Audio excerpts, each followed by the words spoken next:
Top of the morning, Luang, Prabang. Today we are headed to the Kuang Waterfalls, which is basically the hottest attraction in the area. And instead of taking a 1.5 hour stuffy bus, we're gonna motorbike there. So we get there, and one of the things we were excited about and surprised by is the bear sanctuary that they have on your way to Kuang. So bears in the area that have been stolen on the wildlife trade are then returned here for rehabilitation, which is a pretty noble thing, and it was awesome to see the Asiatic bear that close up. Then we got a glimpse of the glamorous Kuang waterfall, and of course our trekometers were recharged because we hadn't been trekking in at least a day, so we went up the trekking route, and it was a hot and sweaty hike like all of them in Laos, but especially this one, drenched through our shirts. Found this little cafe perched in the treetops at the very top of this place, and Zach was keen on going there. So we went, got a little bit, I think they got some smoothies, and I got a little crepe, which was so unexpected, but so dank. Did some voiceovers at this beautiful little view, and then let the clips roll.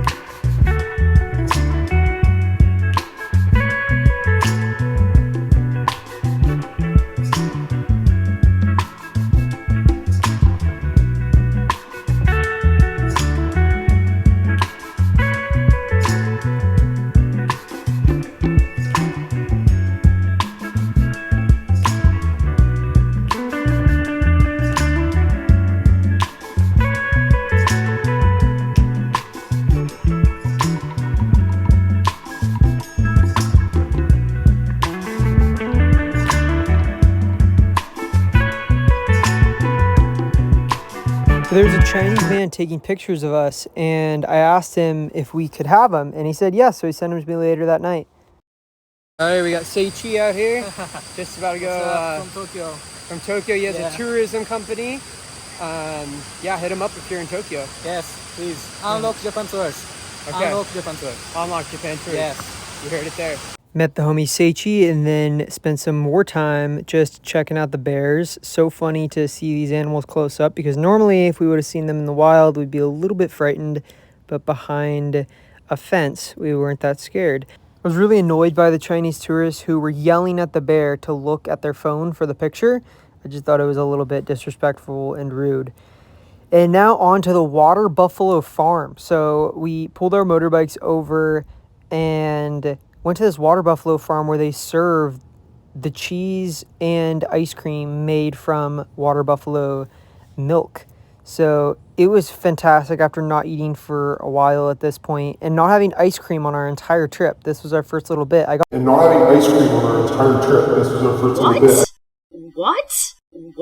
Gotta say, water buffalo ice cream is 10 out of 10. Got coconut mango, ginger, and lemongrass, and they were all actually to die for. Here is some pork. A pig that will soon be pork that maybe we will be eating. And then we made the 1.5 hour journey back. Sat on the Mekong River for just a nice quiet moment and checked out the quick night market before EFA ran over to the Garavek Storytelling to get us a ticket for the storytelling. Now, what is this? Garavek Storytelling is where these two people, one plays an instrument, and the guy in the back left, he would tell ancient Lao stories. So stories that have been passed down for hundreds and thousands of years. We learned a lot of cool stuff, but first, just listen to this instrument.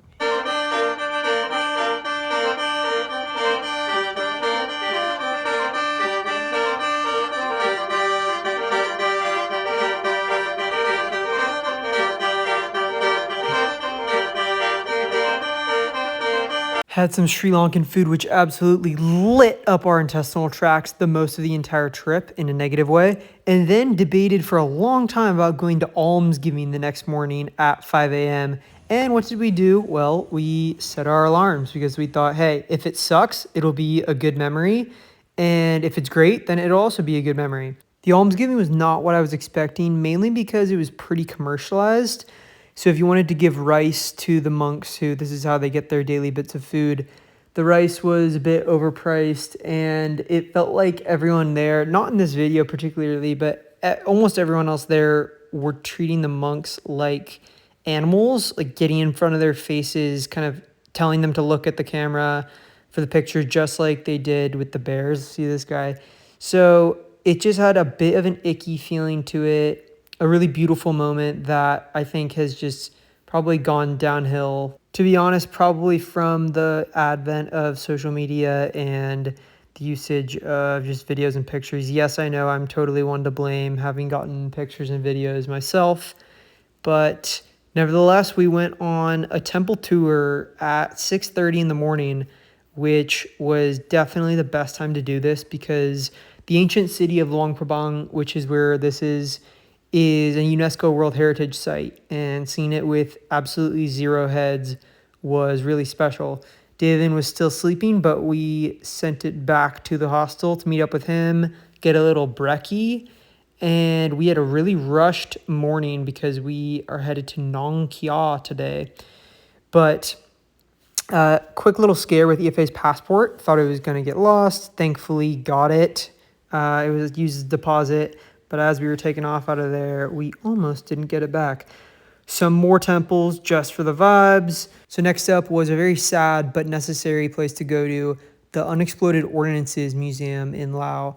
So between 64 and 73, Laos had 2 million tons of bombs dropped on them. Per capita, it was the most heavily bombed place in the entire world. And this museum did a pretty phenomenal job at showcasing the horrific lasting effects that the ordinances have. So 30% of Laos still covered in unexploded bombs that continue to hurt people till today, kill and also just severely injure them.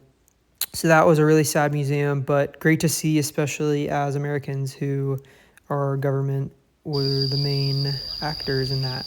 Next up, the National Palace, which was actually closed, but don't worry, we'll be heading there in 3 days. And then we went to the Ethnology Museum. This was one of my favorites, super quick, very bite-sized, 20-minute museum that you can walk through. Learned a lot about the different ethnicities in Laos, the Hmong Hill tribe, the Aka. Really can't get away from the Hmong in northern Vietnam and Laos. And then the style choices, and it was talking about cultural appropriatism and how this has been happening in the West with traditional Lao dress without being awarded properly. Had this dank lunch before getting on a 4-hour bumpy bus ride where these Germans were talking at volume level 1000 the entire time for 4 straight hours. I did not know that was even possible to talk for 4 straight hours. But anyways, we got to the town. Nong Khiaw is actually one of my favorite towns in all of Southeast Asia. It has such a quaint feel. It's situated in an absolutely stunning valley on the river. And there are a handful of other backpackers there, but it felt extremely secluded and peaceful and quiet.